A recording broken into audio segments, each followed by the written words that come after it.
How to Analyze People on Sight Through the Science of Human Analysis. The 5 Human Types by Elsie Benedict and Ralph Paine Benedict. Section 5 of Chapter 2. Chapter 2. The Thoracic Type. The Thriller. Individuals in whom the circulatory system, heart, arteries and blood vessels, and the respiratory system, lungs, nose and chest, are more highly developed than any other systems, have been named the thoracics. This name comes from the fact that the heart and lungs, which constitute the most important organs of these two closely allied systems, are housed in the thorax, that little room made by your ribs for the protection of these vital organs. Physical resilience. A general elasticity of structure, a suggestion of sinews and physical resilience characterize this type. The florid-faced, high-chested individual. What is known as a red face, when accompanied by a high chest, always signifies large thoracic tendencies. The high color which in an adult comes and goes is a sure indication of a well-developed circulatory system, since high color is caused by the rapid pumping of blood to the tiny blood vessels of the face. People with little blood, weak hearts or deficient circulation are not florid and must be much overheated or excited to show vivid color in their cheeks, betray their feelings. On the other hand, the slightest displeasure, enjoyment, surprise or exertion brings the blood rushing to the face and neck of him who has a large, well-developed blood system. How many times you have heard such a one say, "I am so embarrassed, I flush at every little thing. How I envy the rest of you who come in from a long walk looking so cool." The man of great chest expansion. The largest part of this man's body is around the chest. See Chart 3. His chest is high for the reason that he has larger lungs than the average. Advantages of a high chest. The man of unusual chest expansion has one great physical asset. The person who breathes deeply has a decided advantage over the man who breathes deficiently. The lungs form the bellows or air supply for the body's engine, the heart, and with a deficient supply of air, the heart does deficient work.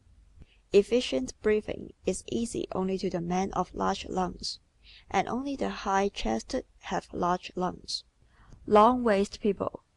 A long waist is another thoracic sign, for it is a natural result of the extra houseroom required by the large lungs and heart.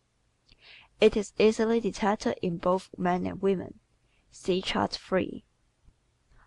If you are a close observer, you have noticed that some people appear to have a waistline much lower than others, that the belt line dividing the upper part of the body from the lower is proportionately much nearer to the floor in some than in others of the same height. Passing of the warp's waist. The strict up and down lines of today's woman and the flimsy shoulder-to-heel garments she wears have obliterated her waistline. But you will recall how differently the old warp's waist fashions of a score of years ago betrayed the secrets of the short and long waist.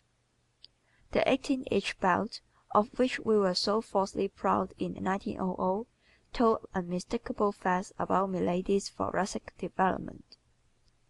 Belt versus suspenders. As the telltale belt disappeared from women's wardrobe, it appeared in men's, and now betrayed the location of his waist with an exactness of which the old-fashioned suspenders were never guilty. To test yourself. If you are a man and have difficulty in getting ready-made clothes long enough for you, that is certain proof that you have decided thoracic tendencies. If you are a woman who has to forgo many a pretty gown because it is not long enough in the waist, the same is true of you. In women, this long waist and high chest give the appearance of small hips and of shoulders a little broader than the average. In men, it gives that strict, soldier-like bearing which makes this type of man admired and gazed after as he strides down the street. The pure thoracic head. A high head is a significant characteristic of the typical thoracics. See Chart 4. The Anglo-Saxons tend to have this head and, more than any other races, exhibit thoracic qualities as racial characteristics. This is considered the handsomest head known. Certainly it lends the appearance of nobility and intelligence. It is not wide, looked at from the front or back, but inclines to be slightly narrower for its height than the Alimentive head. The kite-shaped face. A face widest through the cheekbones and tapering slightly up the sides of the forehead and downward to the jawbones is the face of the pure thoracic. See Chart 4. This must not be mistaken for the pointed chin nor the pointed head, but is merely a sloping of the face upward and downward from the cheekbones, as a result of the unusual width of the nose section. See Chart 4. His well-developed nose. The nose section is also high and wide because the typical thoracic has a nose that is well developed. This is shown not only by its length but by its high bridge. The cause for the width and length of this section is obvious. The nose constitutes the entrance and exit departments of the breathing system. Large lung capacity necessitates a large chamber for the intake and expulsion of air. Signs of good lungs.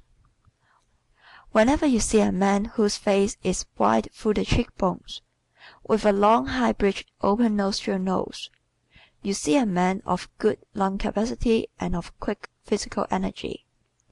When you see anyone with pinched nostril, a face that is narrow through the cheekbones with a low or sway-back nose, you see a man whose lung capacity is deficient.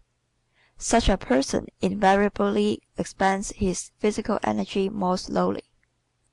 Freckles, being due to the same causes as wet hair and high color, are further indication of thoracic tendencies, though you may belong to this type with or without them. The typical thoracic hand. The pointed hand is the hand of the pure thoracic. See Chart 4. Note the extreme length of the second finger and the pointed effect of this hand when all the fingers are laid together. Any person with a pointed hand such as this has good thoracic development, whether it occupies first place in his makeup or not. The fingers of the thoracic are also inclined to be more thin-skinned than those of other types. One may be predominantly thoracic without these elements, but they are indication of the extreme thoracic type. Naturally, the hand of the extreme thoracic is more pink than the average. The beautiful foot. The thoracic tends to have more narrow, high-arched feet than other types. As a result, this type makes the majority of the beautifully short. The man of energetic movements. A hair-trigger nimbleness goes with this type. He is always posed ready to strike. All thoracics use their hands, arms, wrists, limbs, and feet alertly and energetically. They open doors, handle implements, and all kinds of hand instruments with little blundering. Also their movements are more graceful than those of other types. The thoracic walk. The springy step must have been invented to describe the walk of the thoracic. No matter how hurried, his walk has more grace than the walk of other types. He does not stumble, and it is seldom that a thoracic steps on the chain of his partner's groan. The graceful sitter. The way you sit tells a great deal about your nature. One of the first secrets it betrays is whether you are by nature graceful or ungainly. The person who sits gracefully, who seems to drop himself becomingly upon a chair and to arise from it with ease, is usually a thoracic. The excess of energy sometimes gives them the appearance of fidgeting, but it is an easy, graceful fidget and not as disturbing as that of other types. Keen eye and ear senses. Quick eye and keen ears are characteristics of the thoracics. The millions of stimuli, the sounds, sights, and smells impinging every waking moment upon the human consciousness, affect him more quickly and more intensely than any other type. The acuteness of all our senses depends, to a far greater extent than we have hitherto supposed, upon proper heart and lung action. Take long deep breaths for 5 minutes in the open air, while walking rapidly enough to make your heart pound, and see how much keener your senses are at the end of that time.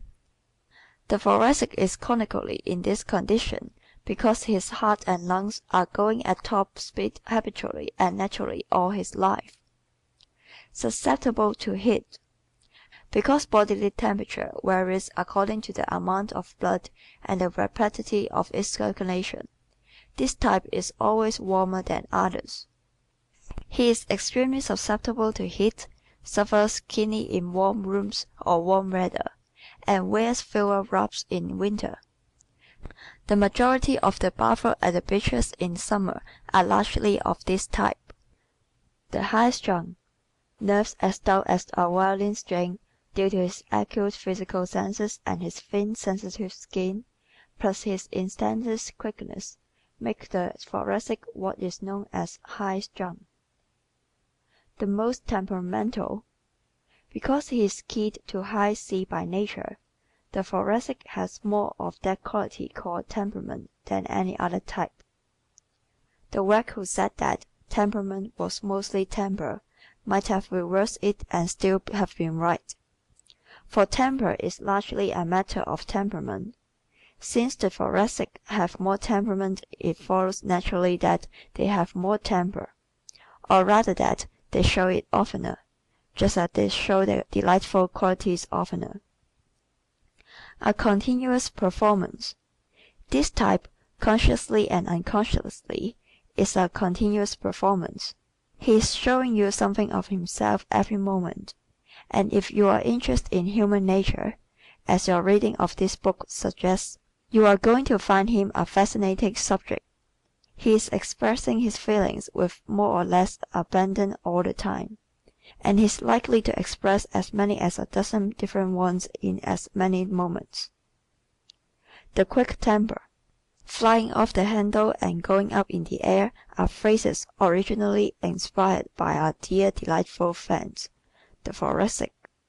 Other types do these more or less temperamental things, but they do not do that as frequently nor on as short notice as this type. The human firefly.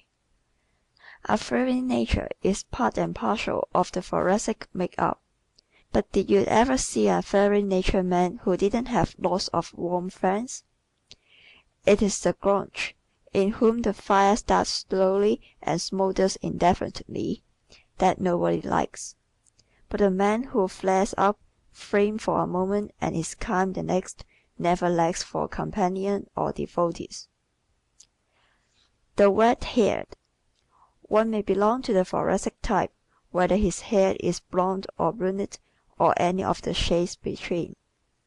But it is an interesting fact that most of the red-haired are largely of this type. "He didn't have red hair for nothing" is a famous phrase that has been applied to the red-haired, quick-tempered Thoracic for generations. You will be interested to note that this high color and high chest are distinctly noticeable in most of the red-haired people you know, certain proof that they approximate this type. As you walk down the street tomorrow, look at the people ahead of you, and when you find a red-haired, notice how much more red his neck is than the necks of the people walking beside him. This flushed skin almost always accompanies red hair, showing that most red-haired people belong to this type. The flash in the pan. The red-haired man's temper usually expends itself instantly. His red-hot fierceness is over in a moment, but for every enemy he has two friends who like his flame, even though in constant danger from it themselves. Whereas the Alimentive avoids you if he disagrees with you, the Thoracic likes to tell you in a few hot words just what he thinks of you. But the chances are that he will be so completely over it by lunchtime that he will invite you out with him. Desire for approbation. To be admired and a wee bit envied are desires dear to the heart of this type. Everybody, to a larger or lesser degree, desires these things, but to no other type do they mean so much to this one. We know this because no other type, in any such numbers, takes the trouble or makes the sacrifice necessary to bring them about. S indicate desires. The ego of every individual craves approval, but the majority of the other types craves something else more. The particular something in each case depending upon the type to which the individual belongs. You can always tell what any individual wants most by what he does. The man who thinks he wants a thing or wishes he wants it talks about getting it, envies those who has it, and plans to start doing something about it. But the man who really wants a thing goes after it, sacrifices his leisure, his pleasures, and sometimes loves himself and gets it. Shines in public life. The limelight appeals more to this type than to others, because it goes further toward gratifying his desire for approbation. So while other men and women are dreaming of fame, the Thoracic practices, plods, and pleads his way to it. The personal agitation of friends and of the multitude is the breath of life to him.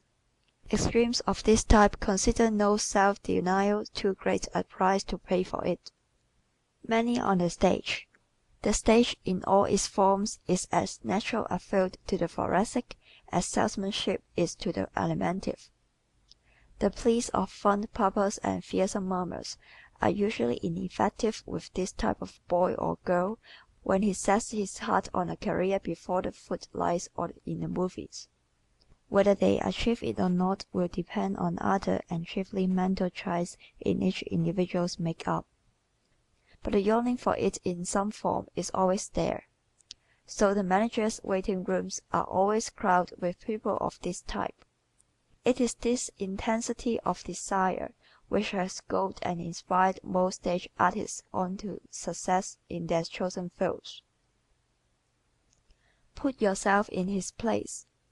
To be able to put one's self in the role of another, to feel as he feels, to be so keenly sensitive to his situation and psychology that one almost becomes that person for the time being, is the heart and soul of acting. The Thoracic has this sensitiveness naturally. After long study and acquaintance, you may be able to put yourself in the place of a few friends. The Thoracic does this instantly and automatically. Tendency, not toil, makes fame. Those who have succeeded to fame in any given line are wont to proclaim hard work is the secret of success, and to take great credit unto themselves for the labor they have expended on their own. It is true of course that all success entails hard work, but the man or woman sufficiently gifted to rise to the heights gets from that gift such a strong inward urge towards its expression that what he does in that direction is not work to him. The long hours, concentration, and study devoted to it are more pleasurable than painful to him. He chooses such activities voluntarily. Nature the real artist. Nothing can rightly be called work which one does out of sheer preference. Work never made an actress and work never made a singer, where innate talent for these arts was lacking. Nature, the true maker of every famous name, bestows 90%, and man, if he hustle, can provide the other very necessary 10. But his sense of humor is not his sense of justice, should be sufficient to prevent his trying to rob the Almighty of his due. Success for all. Every individual who is not feeble-minded can be a success at some time in this big world.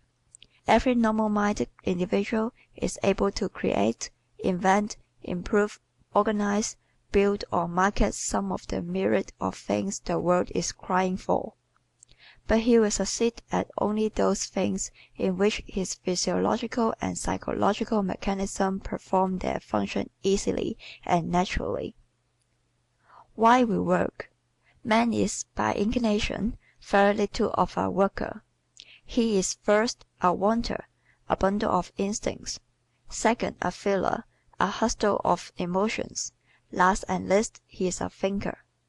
What will work he does is done not because he likes it, but because it serves one of these first two bundles of instincts.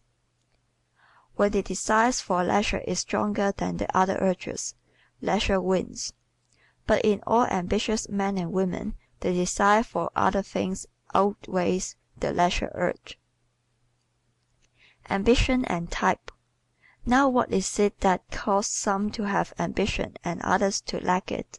Your ambitions take the form determined by your predominating physiological system. For instance, in every great singer, the thoracic has been present, either as the first or second element.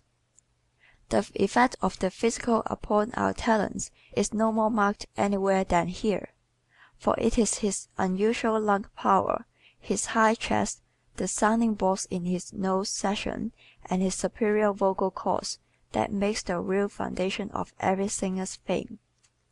These physiological conditions are found in extreme degree only in persons of thoracic tendencies. It was the great lung power of Caruso that made him a great singer. It was his remarkable heart power that brought him through an illness in February 1921, when every newspaper in the world carried on its front page the positive statement that he could not live another day. That he lived for 6 months afterward was due chiefly to his remarkable heart. The nature resulting from a large heart and large lungs is one distinctly different from all others. In short, the thoracic nature. The best dressed. The best dressed man and the best dressed woman in your town belong predominantly to this type. This is no accident. The thoracic, being possessed of acute eye senses, are more sensitive to color and line than any other type. These are the foundation of style and artistic grooming. Clothes can unmake the man. Being desirous of the approval of others and realizing that though clothes do not make the man, they can unmake him, this type looks to his laurel on this point. Because clothes determine the first impression we made upon strangers, and because that impression is difficult to change, clothes are of vast importance in this maze of human relationships. The thoracic is more sensitive to the attitude of others because their attitude is more vital to his self-expression. He senses from childhood the bearing that clothes have for or against him in the opinion of others, and how they can aid him to express his personality. The glass of fashion. The thoracic therefore often becomes the glass of fashion and the mold of form. His consciousness of himself is so keen that, even when alone, he prefers those things in dress which are at once fine, fancy, and fashionable. Some types are indifferent to clothes, some ignorant of clothes, and some defiant in their clothes. But the thoracic always have the keen sense of fitness in the matter of apparel. Distinction in dress. The distinctive dresser is one who essays the extremely fashionable, the last moment touch. He is always a step or two ahead of the times. His ties, handbags, handkerchiefs, and stick pins are up to the minute. Such a man or woman invariably has a large thoracic development and is well repaid by the public for his pains. Dress the universal language. The public looks more eagerly than we suppose to changes in styles and fads. It gives, in spite of itself, instantaneous admiration of a sort to those who follow the dictates of fashion. This being one of the quickest roads to adulation, it is often utilized by this type. the newest in hairdressing. The latest thing in clothes is always known by the thoracic woman, and because she is, more often than any other type, a beautiful woman, she can wear her hair in almost any style and find it becoming.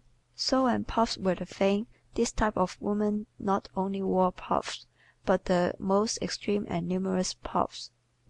When the sticking to the face style was in vogue, she bought much bandoline and essayed the slickest and shiniest hair of all. When the ear bun raged, she changed those same paper-like curls overnight into veritable young sofa cushions. Always on dress parade, with intent to keep the spotlight on himself, the thoracic is always on dress parade. He is vividly aware of himself. He knows what kind of picture he is making. He is seldom self-conscious in the sense of being timid. When he does happen to be timid, he suffers, by reason of his greater desire for approval, more acutely than any other type. Affectability his keynote. Instantaneous reaction to stimuli, with all the reflex action resulting therefrom, constitute the keynote of this type. This makes an individual who is physiologically and psychologically affectable. Because life is full of all kinds of stimuli, acting during every waking moment upon every sense in the organism, any person who is high-strung finds himself in the midst of what might be called nerve bedlam. Gets the most out of everything. Because of this same highly sensitized make-up, the thoracic gets more sensations out of every incident than the rest of us do. He experiences more joy in the space of a lifetime, but also more disappointment. The human violin. For the same reason that violin vibrates to a greater number of sounds than the organ, the thoracic is a more vibrant individual than others. He is impelled to an expressiveness of voice, manner, and action that often looks like pretense to less impulsive people. In other types it would be, but to the thoracic it is so natural and normal that he is often much surprised to hear that he has the reputation of being affected. A reputation for flightiness. This lightning-like liveliness of face, body, and voice, his quick replies and instantaneous reaction to everything also cause him to be called flighty. The quick thinker. We are prone to judge everyone by ourselves. People whose mental or physical senses are less keyed up, less sensitive, call the thoracic rattle-brained. Usually such a man's brain is not rattled at all. It is working, as all brains do, in response to the message reaching it, like the telegraph wire of the five senses. In the thoracic, these wires happen to be more dulled than in other types. He gets sensations from sights, sounds, tastes, touches, and smells much more quickly than the rest of us do. These messages are sent to the brain more rapidly, and since sensation is responsible for much of our thinking, this man's brain thinks a little more speedily than that of other types. It does not necessarily think any better. Often it does need slowing down, but compared to the thought power of some of the other types, the thoracic speed made up for much of his carelessness. He makes more mistakes in judgment than other types, but can write about face so quickly he usually remedies them while other types are still trying to decide when to start. To hold himself back is the hardest lesson for this type to learn. His changeability.